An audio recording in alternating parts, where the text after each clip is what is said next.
Business partners have become sworn enemies. Frank lived like a movie star, surrounded by many women and expensive cars. He would have amassed no less than 3.5 million euros by importing cocaine via the port of Antwerp to finally become an influencer on TikTok, where he appears with his partner. Welcome to the world of Frank the Tank. Frank's journey begins in Antwerp, where he does various jobs. But it is the job of a docker that will propel him into the world of crime. Indeed, to smuggle coke allows him to multiply his annual salary in one day. And that is how he opens a kind of temporary agency in the drug business. A small interim with several dockers, all ready to take goods out of containers and deliver them to different criminal organizations. One of these organizations was run by Noordin L.H., an Antwerp drug lord based in Dubai. Frank thus led a striking lifestyle, not hesitating to widely display it on social networks, even if it meant attracting the attention of the police. It was possible to see him in the most beautiful landscapes, accompanied by his partner of the time, not to mention the messages he published. Hello guys, the French here, on an uninhabited sandbank, with only me and my lady on it, our last day. It's 1 o'clock in the afternoon here and we're going to enjoy a few more hours because then it's back to Belgium. Back to the bad days. Good God. Come on guys, enjoy the view. He even joined a club called the Antwerp Expendables, gathering sports car enthusiasts. With these beautiful pictures of cars that could be seen by everyone, he made it much easier for the police. Thus, he spent 3 months in jail following a money laundering investigation in 2016. Upon his release, he posted on his Facebook, 3 months of behind a strat because of a dirty, jealous informant. Financial research, money laundering. They confiscated more than $1 million. They had to discharge me because they couldn't find anything, and because I can justify almost everything. Investigation closed now. Frank stipulated that the sports cars came from a company owned by his brother. Not to mention his motto, make sure you die with memories, not dreams. Frank's life obviously could not go unnoticed, as a certain lawyer mentioned. Some of the people in Expendables are dockers, and the dockers who can afford a Ferrari have rarely earned it with honest work. It took a surprisingly long time for people to take action against the Tank and his entourage. Indeed, it was in April 2017 that Frank was arrested on suspicion of involvement in a criminal organization. The same applies to his wife Lisa Y. The latter would have helped to launder money in a store near the central station of Antwerp at a watch dealer, Avi K., who would have also made the exchange between small denominations and 500 euro notes. Not to mention the corrupt policeman Gert V., another member of the previously mentioned car club, the Antwerp Expendables, who would have, among other things, sought out the address of dockers who could potentially be recruited for the missions. Finally, the reversal of the situation comes from the conflict between Frank and Noordin. The two looked like a dream team until a disagreement broke out over a takeout, which was reportedly cancelled in 2017. Noordin gives an advance of 400,000 euros to Tank for the next shipment. However, the drugs cannot be recovered. The Baron therefore demands reimbursement, which Frank is unable to do because he himself has already made advanced payments to his port employees. Tensions escalate. Frank receives a visit from the brothers Ramsey and Yusuf, who extort more than 100,000 euros from him after pointing a gun at his head. This is not enough. Noordin's team turns to more radical means. In February 2017, Frank's apartment was targeted by Kalashnikov shots and grenades. The same goes for his right-hand man, the former docker John R. whose car was riddled with bullets. This method of intimidation is quite common in Antwerp. Indeed, more recently, in July 2022, a house was machine-gunned, a house in which the actual target has not lived for over 5 years. And indeed, the home of Gaia DK was under fire in 2017.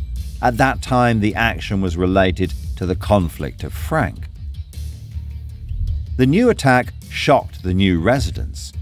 Sure, we know the stories of attacks stated in the newspapers, but you don't expect to experience something like this yourself. We tell our story so they know they have the wrong address. The last thing we want is for them to come back. And Gaia himself had already denied having anything to do with drugs. I am considered a suspect, but in reality I am a victim. This version seems correct. Sources in the drug world say the crane operator is repeatedly approached for moving objects, but always rejects these offers.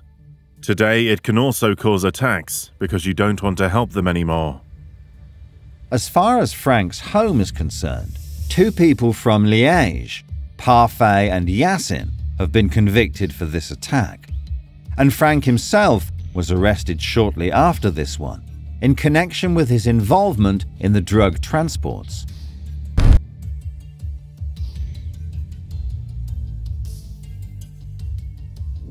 He gave investigators a free hand in explaining how drug smuggling works in the port. To safely remove cocaine from a container, you need at least 4 assistants at a container terminal.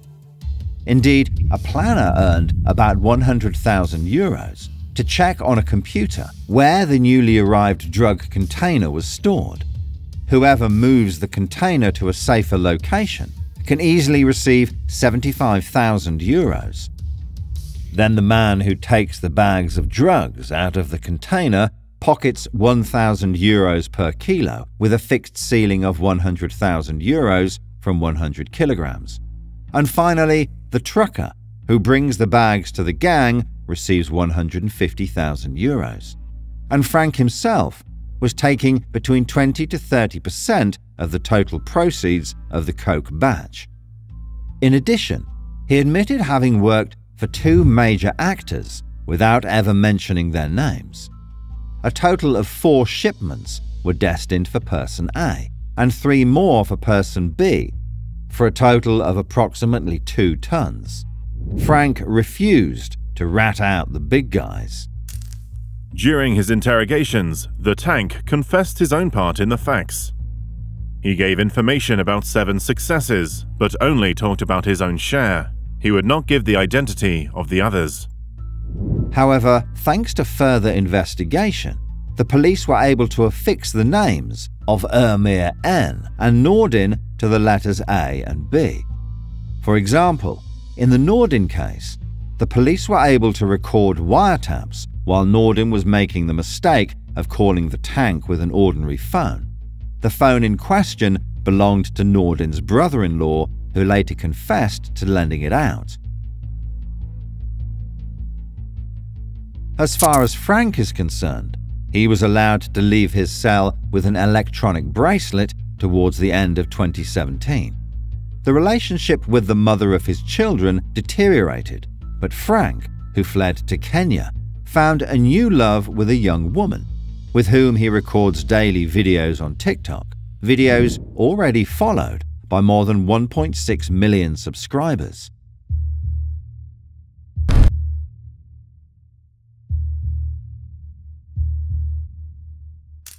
Not everyone in the Antwerp criminal circle seemed to be convinced of Frank's silence with the police.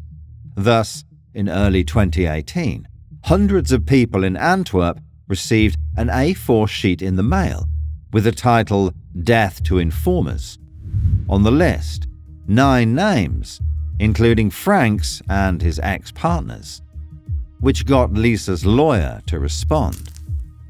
She's already had several people at her door, but also strange letters and sinister objects. However, it is becoming more and more serious. The situation in Antwerp is getting worse. It becomes like situations in Amsterdam. The author of this list was not found, although many suspicions were directed to Nordin. The latter was already long gone since he had packed his bags to take refuge in Dubai. In addition, Nordin was involved in a big case around the explosions in Antwerp. The comprehensive investigation then begins on April 20th, 2019, because in the flat of the 20-year-old sweetheart, Birgit S., of the drug criminal Mufti R., things are happening. Both being in a state of drunkenness, Birgit shoots herself in the foot. She calls the emergency services, who pass the information on to the authorities. In the basement, the police found hand grenades, 6 guns, a kilo of explosives, Semtex, and almost 40 kilograms of cocaine. 10 days later, an important tip reached the investigators. A flat in Kadikstraat in the Alonge district is said to be a meeting place for criminals, but also a storage place for various weapons. The apartment is rented in the name of Fidan J., a man well known in the Antwerp milieu. In addition, one of the cars in the garage is registered to Mehmet T., a suspected leader of the Turkish underworld in Genk. On old camera footage, we see Fidan, accompanied by Mufti, enter the flat just hours after the discovery of this small arsenal of weapons. There are enough details to have the detectives spy on the gang's headquarters by placing listening devices there. This leads to a wealth of information, such as meetings on bomb making. You have to connect the wire to this point. Then you have to wait 3 minutes. Be careful. Don't try it here or we'll fly through the sky. But this HQ also serves as a coke distribution point. Indeed, the police found 190 kilograms of cocaine during a search in a warehouse in Bornholm, and among the men arrested are 2 men from Genk, Aziz K. and Zafar T., the brother of Mehmet T. And finally, the man pulling the strings would be Dike Nordin. All of this is the result of a strategic action by the police, who placed Zafar and Aziz in the same cell for 3 weeks, without them knowing that listening devices had been installed. Aziz did not always speak with much respect for Nordin, nicknamed NWA for Never Work Again. He even called him a bastard. Even if we don't name names, the blame will always fall on us. That's why I say he must accost and not your brother. By the brother, he means Nordin's right-hand man, Mehmet. The organization has even set up its own social security system. 2,000 euros are paid monthly to the families of the prisoners. And when the duo is confronted with the recordings, their response is unanimous. It's all made up. We just messed up.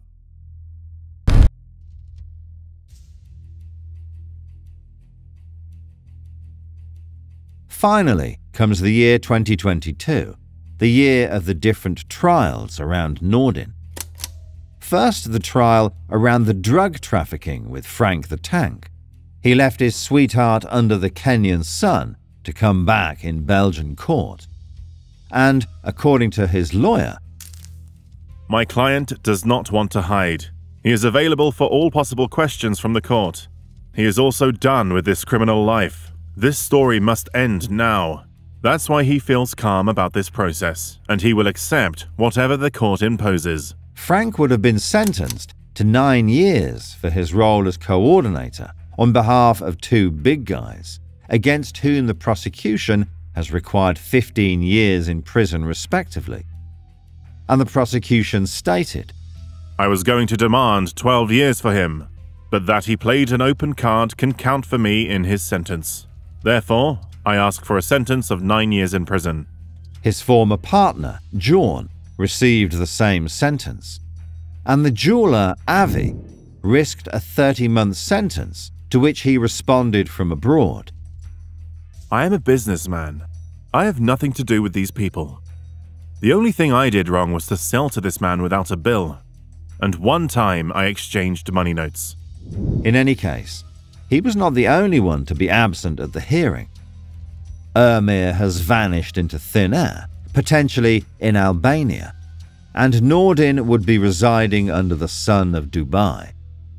Moreover, the man has been pursued by the justice system for a long time. Belgium even had him arrested in Dubai a couple of years ago. But the extradition attempt finally failed after he paid his €10,000 bail. It is certain that Nordin plays an important role in the Antwerp underworld, considering the number of trials he is involved in. The trial of the grenades, with 52 suspects, took place a few weeks after Frank's, and again 12 years were required against Nordin. He denied any involvement during a video interrogation organized from the Emirates. Truly remarkable is the testimony of the famous chef Nijam from a restaurant in Genk. He had told police that key suspects in the case regularly dined together in his restaurant. However, he now claims he never said anything of the sort.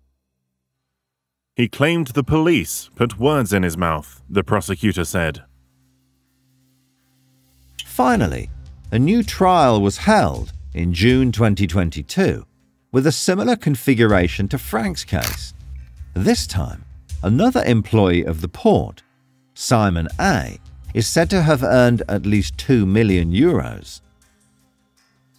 What is clear is that bringing Nordin back to Belgian soil plays an important role for the Minister of Justice, as it could become the emblematic example of successful mutual legal assistance between Belgium and the Emirates. We are at the beginning of a long battle. We will prevent drug billionaires from continuing to hide in the oil states. We will do everything we can to seek them out, find them, and get their powers taken. As a reminder, it was this same minister who was placed under protection after an attempted kidnapping in September 2022. And while Frank is enjoying the birth of his baby on TikTok, new criminals are probably ready for the next South American delivery.